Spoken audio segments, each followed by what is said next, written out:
Listo, bueno, vamos a ver método científico, análisis de gráficas. Listo, voy a hablarles un poquito de la prueba. Yo sé que el profe de biología ya les habló de eso en la primera clase, pero quiero darle un enfoque para que vean más o menos qué es lo que nos están preguntando. Entonces, ¿qué competencias evalúa el ICFES en ciencias naturales? Entonces, ¿qué es lo que pasa? Ciencias naturales antes, hace muchos años, no mentiras, hace 2 años, pasó a ser ciencias naturales como tal. Antes estaba química, física y biología por aparte. Ahora nos unieron en un solo grupo que se llama ciencias naturales. ¿Eso qué hizo? Que el número de preguntas disminuyera para cada una de las áreas. Antes habían muchísimas preguntas de química, muchas de físicas, muchas de matemáticas. Incluso en mi época se podía profundizar en química y en física. Entonces eran un mundo de preguntas. Pero pues ahora están unidas en ciencias naturales. ¿Y qué evalúa ciencias naturales? ¿Cuáles son las competencias que evalúa ciencias naturales en el ICFES? La primera se llama uso comprensivo del conocimiento científico. Entonces ya me habla del conocimiento científico como tal, que es lo que está en ciencias naturales. Esto está relacionado con la capacidad para comprender y usar conceptos y teorías para la solución de problemas. No es memoria, ¿sí? Entonces, ¿qué hace eso? Que ustedes recuerden el concepto que le enseñaron en el colegio o que hemos enseñado en estas clases y que gracias a ese concepto que nosotros hemos visto puedan resolver o solucionar un problema. Esa es una de las competencias. Por ejemplo, antes la pregunta podía ser incluso cuál es la ecuación de los gases ideales y era una respuesta sí o sí. En este momento les están evaluando ustedes cómo tienen esa capacidad para usar eso que ya saben, la ecuación, para dar una solución a un problema. Esa es la primera evaluación la primera que evalúa. La segunda es la explicación de fenómenos. Y la explicación de fenómenos se relaciona con la capacidad para construir explicaciones y para comprender argumentos y modelos que den razón de los fenómenos. Entonces ahí yo ya tengo que argumentar el por qué está pasando ese comportamiento y ese fenómeno. Entonces el primero, digamos, que es entender el, la teoría, ¿ya? Para llegar a una conclusión. Y la segunda es explicar ese fenómeno a través de un argumento. ¿Por qué tal cosa? ¿Por qué tal otra cosa? ¿Listo? Y la tercera es indagación, que es la capacidad para plantear preguntas y procedimientos adecuados, para buscar, seleccionar, organizar información y para dar respuesta a esos interrogantes. Es decir, que es más difícil. Yo ya no parto de algún conocimiento, sino que yo tengo que organizar unos datos, seleccionar e interpretar información para dar respuesta a unos interrogantes. Y en esa última es que nos vamos a enfocar ahorita un poco. ¿Listo? Entonces, no sé si han visto el método científico en el colegio, pero si uno busca definiciones, se encuentra muchísimas. Yo puse aquí de las que más me gustan. Una es procesos que ayudan a construir la ciencia. Ese método científico es un proceso, algo que pasa en el tiempo, que nos ayuda a construir ciencia, que nos ayuda a construir conocimiento. Es un modo ordenado destinado a explicar fenómenos. Ordenado. Esa palabra es clave para las ciencias. Y es un proceso destinado para explicar fenómenos, establece relaciones entre los hechos y enuncia leyes que expliquen los fenómenos. Por métodos científicos que se llegan a todas esas leyes, tanto en la física como en la química, como en biología. Entonces, el método científico funciona para todos.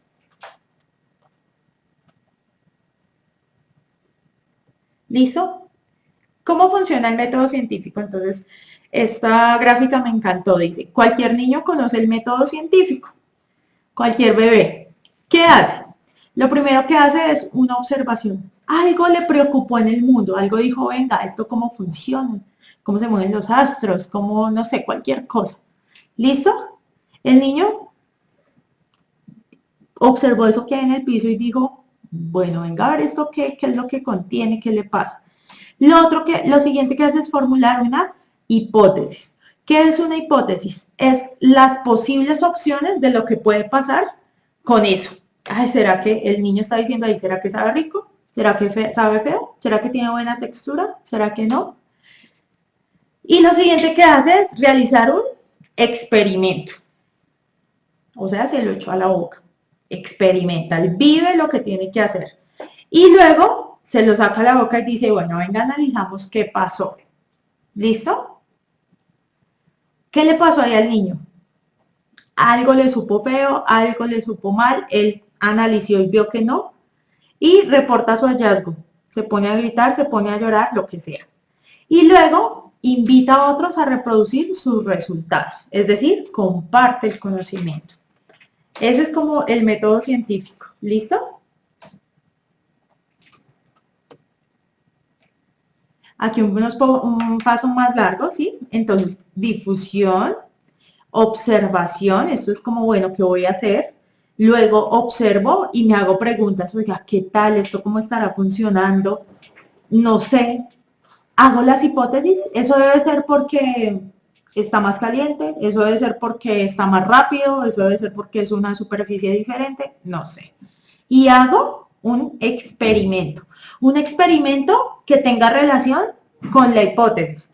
Si yo voy a probar, como la ley de Charles, que la temperatura afecta el volumen del gas, y en el experimento no pongo las variables y la temperatura, sino, no sé, varió la presión, pues no tiene relación la hipótesis con el experimento. Tiene que ser coherente. Luego saco unas conclusiones y muy importante, documento. Saco un documento. ¿Listo? ¿Cómo saco esos documentos y cómo se presentan esos resultados? En una gráfica. Generalmente todo se presenta en una gráfica. Entonces, ustedes ven que en la mayoría de clases yo siempre traigo gráficas. Y es lo que a ITFES les encanta, preguntar gráficas, esquemas, todo eso, ellos son felices. ¿Qué es la gráfica? Es lo más representativo del fenómeno que uno estudió, ¿cierto? Entonces, no sé, yo puedo estudiar si las mujeres se ponen bravas cuando uno les pone los cachos. Puedo estudiar eso. Entonces, yo he observado y veo, oiga, las viejas como que sí joden por eso, ¿cierto? Entonces, planteo una hipótesis. Las viejas se ponen bravas cuando uno le pone los cachos y planteo mi experimento. Pues hombre, tengo que tener varias viejas. ¿Y qué hago? Hago un experimento. Sencillo, se cuadran 5 al tiempo. Y luego les hacen saber que le pusieron los cachos. Y mira cuántas se pusieron de mal genio, ¿cierto? Y eso lo ponen en una gráfica. Hay que hacer varias pruebas, hay que hacer varias cosas. Aquí se los estoy diciendo muy olímpicamente, pero pues para llegar a ciertas conclusiones hay que hacer varias pruebas. La gráfica es la mejor forma de representar el resultado. Por ejemplo, en este de las mujeres, si yo hice el experimento con 10 viejas y las 10 se pusieron de mal genio, si yo pongo una gráfica que me indique una torta, que me indique que el 100% de las mujeres se puso bravo, es un resultado contundente. ¿Listo? Entonces, ¿qué gráficas nosotros podemos encontrar ya en el tema científico? Podemos encontrar gráficas de comportamiento lineal, ¿sí? Esta es una gráfica lineal directamente proporcional, es decir, puse desplazamiento y fuerza. A medida que yo aumento el desplazamiento, la fuerza también va a aumentar. Esto es solo, por ejemplo, el comportamiento es una línea recta, así. Puede tener diferentes pendientes, ¿cierto? Puede ser así, es decir, diferentes pendientes, más inclinación que otras, pero el comportamiento es el mismo. A medida que aumenta el desplazamiento, la fuerza aumenta. Esto es una gráfica directamente proporcional. ¿Ya? Esta otra de acá, que no tiene ninguna variable, me muestra un comportamiento inversamente proporcional. Entonces, es la misma, es del mismo modo, pero en el sentido contrario, ¿ya? ¿Qué quiere decir? Que a medida que aumenta una variable, la otra disminuye, ¿ya? Si yo aumento esta, la otra disminuyó, ¿listo? Entonces, entre una variable aumenta, la otra disminuye, ¿listo? Acuérdense que esto tiene, lo que han visto en matemáticas, esto tiene su constante, su pendiente, la pendiente es la constante, ¿listo? Pero finalmente ese es el comportamiento. Y tenemos otras que son las exponenciales, ¿cierto? Que son las que se comportan así.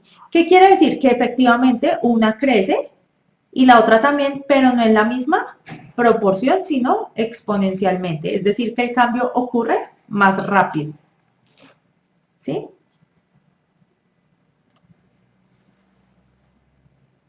Este es como el tipo de gráficas que nos podemos encontrar. ¿Cómo sabemos nosotros que una gráfica está correcta? ¿Y cómo la tienen que analizar ustedes? Primero, los ejes deben llevar claramente las magnitudes o unidades.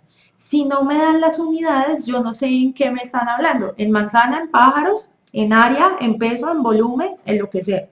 Tiene que decirme las unidades. Lo otro es que la gráfica tiene que tener las coordenadas de modo que permitan leer con facilidad.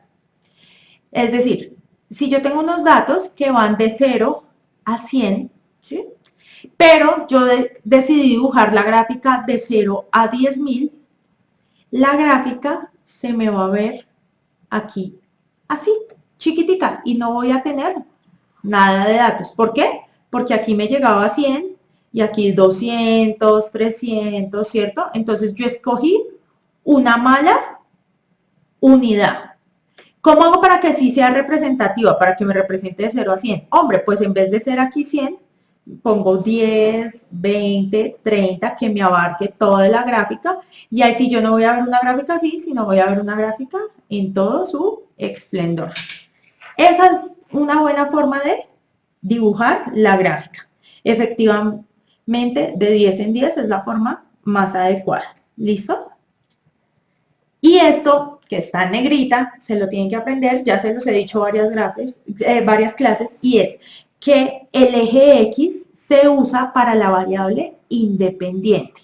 ¿Cuál es la variable independiente si yo estoy haciendo un experimento? Es aquella que es controlada por el experimentador, ¿cierto?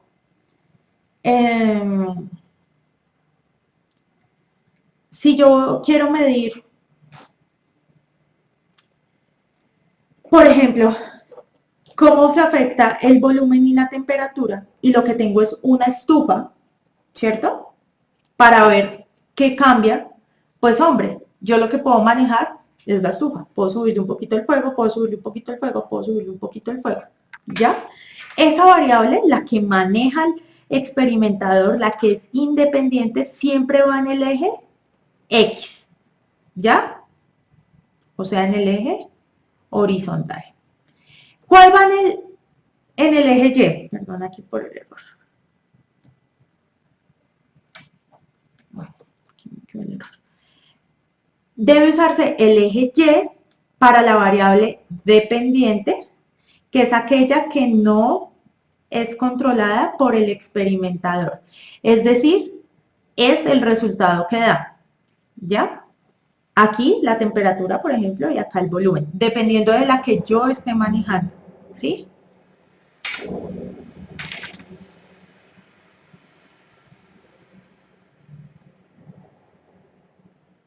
Les voy a mostrar varios ejemplos. Todo eso traduce en ejemplos de las pruebas. Entonces, dice, un grupo de estudiantes decide verificar la ley de Boyle a temperatura constante de 20 grados, es decir, que la temperatura no es una variable, no cambia. ¿Qué hicieron? Tomaron diferentes volúmenes y midieron cómo se afectaba la presión. Esto dentro de un globo elástico, ¿cierto? Una bomba. obteniendo la siguiente tabla y gráfica. Entonces, ellos quisieron, tomaron un elemento, ¿ya? Que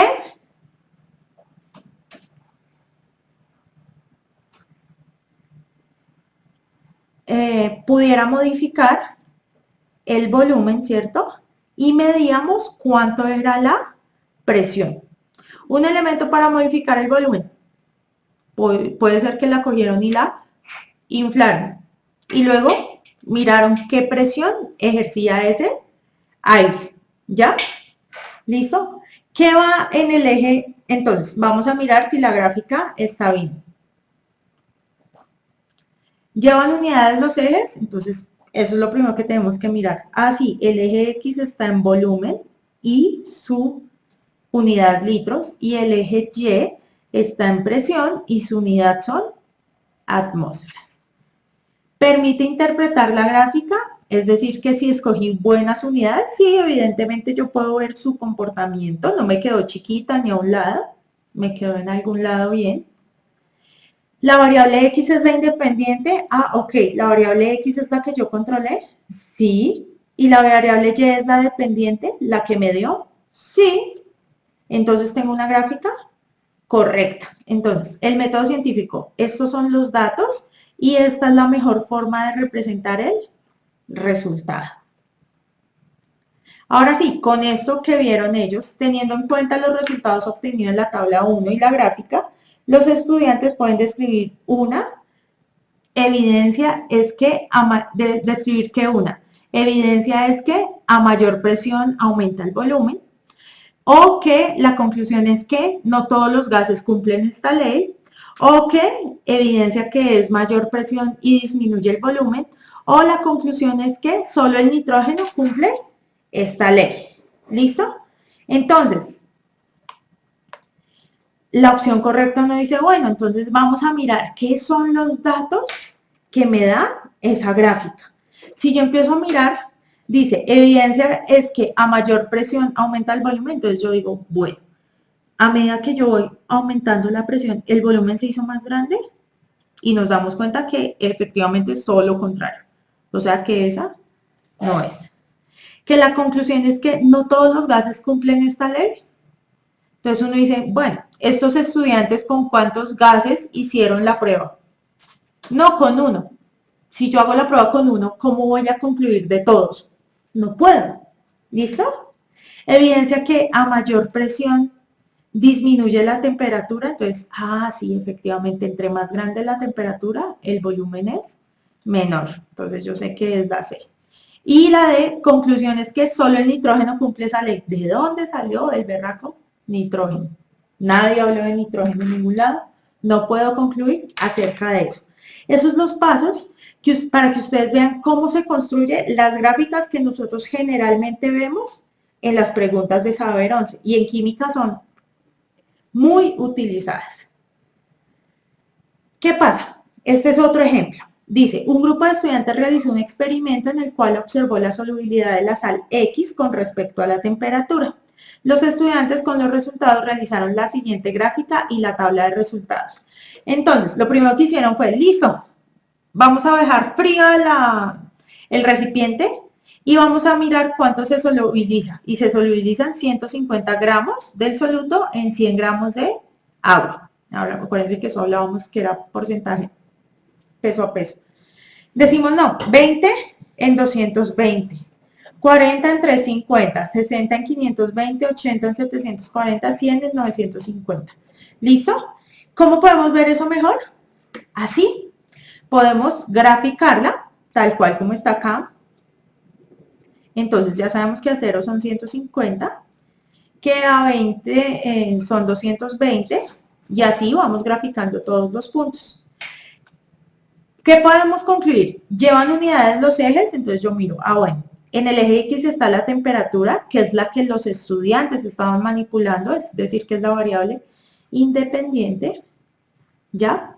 En el eje Y está la solubilidad en gramos de soluto sobre 100 gramos de agua, o sea que sí tienen las unidades, que si la gráfica se permite interpretar, sí efectivamente yo la puedo ver muy bien, puedo ver su comportamiento. La variable X es la independiente, sí, la que controlamos, y la Y es la dependiente. Esa es la forma de yo plantear la gráfica. Si yo tengo una gráfica adecuada, puedo sacar su comportamiento, su pregunta. Entonces dice, teniendo en cuenta los resultados obtenidos, el profesor pide a los estudiantes que describan según el método científico que se quería comprobar con el experimento, a lo que los estudiantes contestaron correctamente. ¿Cómo se comportan los compuestos químicos frente a la temperatura? ¿Cómo la solubilidad es una propiedad coligativa afectada por la temperatura? ¿Cómo se afecta la solubilidad de la sal X con respecto a la temperatura? ¿O cómo todas las sales son solubles con el aumento de la temperatura? Es decir, el profe les dijo, bueno, listo, ¿usted qué quería comprobar con ese experimento y con esos resultados que obtuvieron? ¿Qué deben responder los alumnos? ¿El comportamiento de los compuestos químicos frente a la temperatura? No, yo solamente miré el compuesto X, entonces esta no es.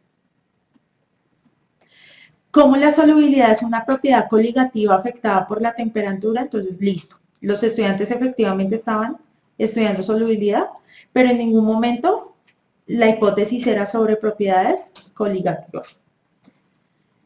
La C, ¿cómo se afecta la solubilidad de la sal X con respecto a la temperatura? Esa es la respuesta. Y D, cómo todas las sales son solubles con el aumento de la temperatura. Hombre, hicimos solamente experimento con X. Efectivamente, a medida que aumenta la temperatura, aumenta la solubilidad, pero no podemos sacar una conclusión de todas las sales, porque solo hicimos el experimento con una sal. ¿Listo? Eso es más o menos para que ustedes sepan de dónde es que salen las gráficas y cómo eso evalúa las competencias que vemos para ciencias naturales. Es muy importante que ustedes sepan manejar todo el tema de gráficas. Vamos a seguir trabajando con gráficas en la mayoría de las clases, algunos van a ser diferentes sin gráficas, pero fijo les va a salir.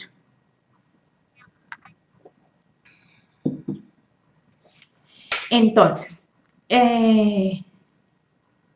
hasta aquí terminamos la parte teórica del tema de análisis de gráficas.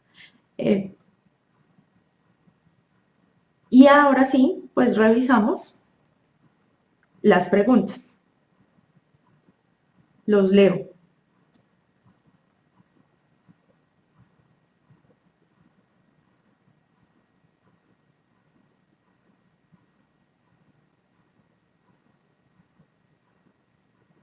Entonces, miren, ¿qué dice esto?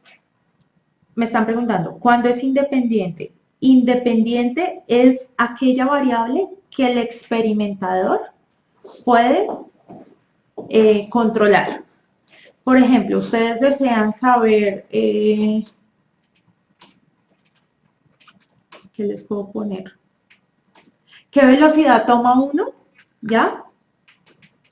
Al bajar en bicicleta por una pendiente, ¿ya? Entonces, ¿qué puedo controlar yo? La pendiente. Yo elijo cuál pendiente voy a tomar, si la más inclinada o la menos inclinada. Pero la velocidad no la voy a poder controlar yo. Esa va a depender del experimento que yo haga. En este ejemplo, la independiente es la temperatura. Los chicos iban aumentándole la temperatura al experimento, ¿ya? Pero que ellos no tenían ni idea cuánto se les iba a solubilizar. Solo hasta que hacían el experimento era que sabían. ¿Listo? La mayoría de preguntas de ciencias y algunas de físicas son dependientes de gráficas. Sin embargo, no son todas. Eso hay que tenerlos claros. Entonces, ¿qué es una propiedad coligativa? Es una propiedad que depende de las soluciones, que, que no depende de la cantidad de soluto disuelta en el solvente, sino de la naturaleza de la solución como tal. Y la vamos a ver luego, propiedades coligativas lo hemos visto. Pero eso es para que ustedes vean, a veces ustedes responden unas cosas que no tienen que ver. Ese es uno de esos ejemplos. Dice, Un gas es sometido a 3 procesos identificados con las letras X, Y y Z. Entonces, acuérdense que acabamos de ver gases. Podemos responder esto perfectamente. Estos procesos son esquematizados en los gráficos que se presentan a continuación. Y entonces es un esquema, esquematizados. ¿Qué me dice? En un esquema tengo la presión, que depende del volumen, y en otro tengo la presión, que depende de la temperatura. Variables independientes, volumen y temperatura, que son las que están en el eje X. Variable dependiente, presión. ¿Listo? Y me dice, las propiedades que cambian en el proceso X son volumen y temperatura, presión y volumen, temperatura y presión, presión, volumen y temperatura. ¿Listo?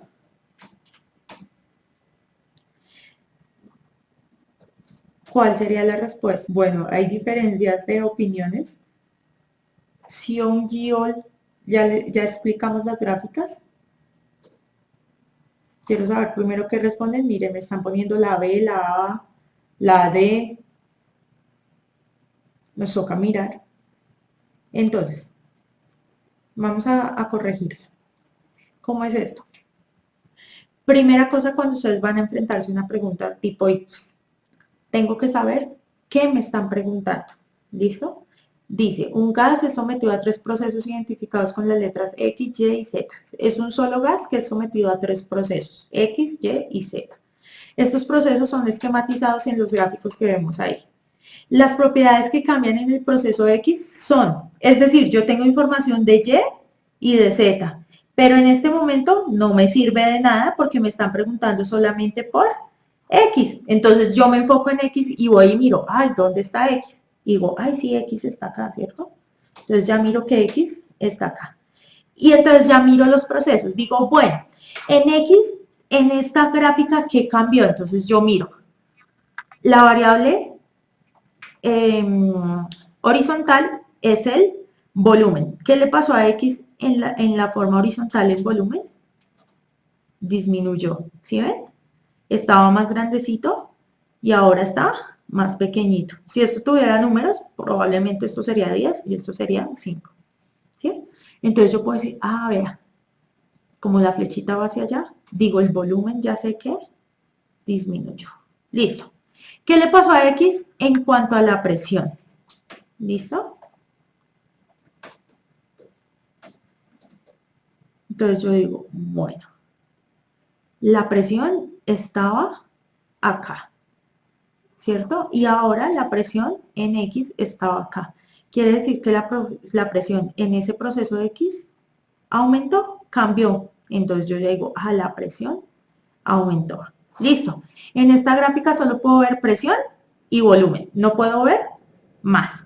En esta gráfica puedo ver presión y puedo ver temperatura. Entonces digo, bueno, la temperatura que está en el eje X. ¿Qué pasa en X? Con X en la temperatura. Resulta que la temperatura no cambia. Si ustedes ven, siempre es la misma. Si esto tuviera un número, por ejemplo, 300, ¿sí? Y esto tuviera 150, nos damos cuenta que la temperatura siempre está en el mismo valor. Cuando yo tengo una gráfica así, que va únicamente hacia arriba, quiere decir que en X no cambia, siempre tiene el mismo valor, pero en Y sí. En Y, ¿qué está pasando? Está aumentando, es decir, que la presión aumentó. Ya lo sabíamos porque aquí ya habíamos visto la presión. ¿Qué cambió? La presión y el volumen. ¿Qué se quedó igual? La temperatura. ¿Listo? La respuesta es la B. Exactamente, Mesman, cuando se queda así, hacia arriba, está constante. ¿Listo? Yo no estoy ni haciendo cálculos, ni absolutamente nada más. Solamente estoy analizando. Eso es de puro análisis. Veamos otro ejemplo. Un gas es sometido a 3 procesos identificados con X, Y y Z. Esto les puede pasar, que les hagan una pregunta con 2 preguntas con un mismo enunciado. Estos procesos son esquematizados en los gráficos que se presentan a continuación. Aquí están los gráficos, ¿cierto? La gráfica que mejor representa los procesos, entonces yo tengo que ver X, tengo que ver Y, tengo que ver Z, en un diagrama de volumen contra temperatura. ¿Por qué volumen contra temperatura? Porque no lo tenemos en una sola gráfica, entonces lo que van a hacer es unir esto con esto y hacerme una nueva gráfica. ¿Cuál es la correcta? Y me ponen un montón de flechas que cuando yo las miro digo, no, enloquezo. Entonces, analícenlas y díganme cuál es la respuesta. Bueno, hay Bs, hay As, hay Ds, hay muchas Bs. Miremos. ¿Listo? Entonces, yo tengo que ver cuál es la mejor gráfica que representa los tres procesos. Analicemos algún proceso para mirar su comportamiento. Analicemos Y. Entonces, ¿qué le pasa a Y con respecto a la temperatura y el volumen? Entonces, vamos a ver. Y. En Y, miramos esta primera gráfica para mirar el cambio del volumen y nos damos cuenta que en Y el volumen disminuyó. Estábamos aquí, ¿cierto? Y ahora pasamos aquí, nos movimos hacia la izquierda. Eso quiere decir que en Y el volumen disminuyó. Ya sabemos que el volumen disminuye. ¿Y qué le pasó con la temperatura en AY? Entonces, miren, AY, cuando yo estaba acá y pasó acá. Estaba en una más grande y pasó a una más pequeña. Quiere decir que en la temperatura también disminuyó. ¿Cierto? Entonces, ahora sí, listo, ya hice mi análisis. Ahora me voy a las gráficas. Voy a analizar la gráfica A y dice que la temperatura disminuyó, ¿cierto? Pero ¿qué pasa con el volumen? Permaneció constante. Entonces yo ya digo, esta no es. Vámonos a la B.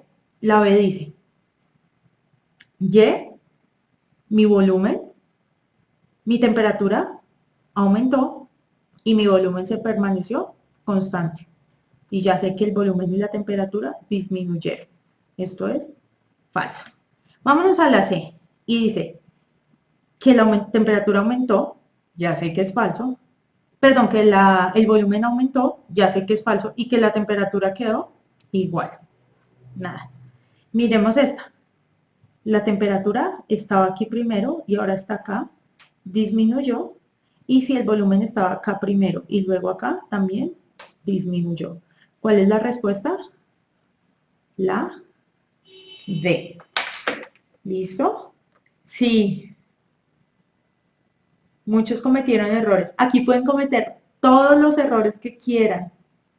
¿Listo? Pero en las pruebas, no. Sencillo, chicos. Pueden analizar cualquier variable y siempre les va a dar la respuesta correcta, la D. ¿Qué tienen que mirar? Mirar la gráfica. Listo. Entonces, esta es chévere. Dice, un experimento para determinar la solubilidad, máxima cantidad de soluto que se puede disolver en cierta cantidad de solvente a una temperatura, esto ya lo vimos, de las sales de bromuro de potasio, nitrato de potasio y sulfato de cobre. ¿Listo? Entonces, ¿qué me muestra? Que yo tengo la temperatura, y está en grados centígrados ya. Tengo la solubilidad que me dice que está en gramos sobre 100 centímetros cúbicos de agua. ¿Listo? Y tengo tres gráficas. La rojita, nitrato de potasio, la azulita, sulfato de cobre y la verdecita, bromuro de potasio.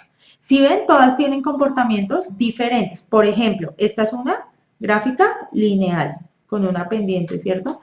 Pero la rojita es una exponencial. Si ven que el cambio es mucho más rápido, ¿no? Y esta azulita, que se las pinta, también es una exponencial, pero tiene una inclinación más bajita, pero no es una línea recta. Más o menos es así el tema. Entonces, vamos a mirar la pregunta. Teniendo en cuenta la gráfica, podemos decir que si se intentan solubilizar 50 gramos de sulfato de cobre en 100 centímetros cúbicos de agua a 60 grados centígrados, se solubilizará completamente 10 gramos, 20 gramos, 40 gramos o 50 gramos. ¿Cuál es la respuesta? Exponenciales por la curvita, como dicen allá. La línea recta, pues es una línea recta. La exponencial crece como en un modo de curvita. Tiene un crecimiento más rápido. Ay, perdón. Ahí les pongo las opciones.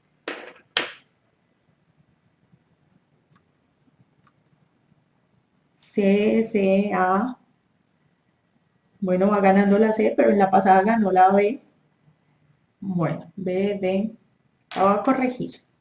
¿Cómo se hace esto? Ubicándose en la gráfica. Entonces, ¿qué me están diciendo?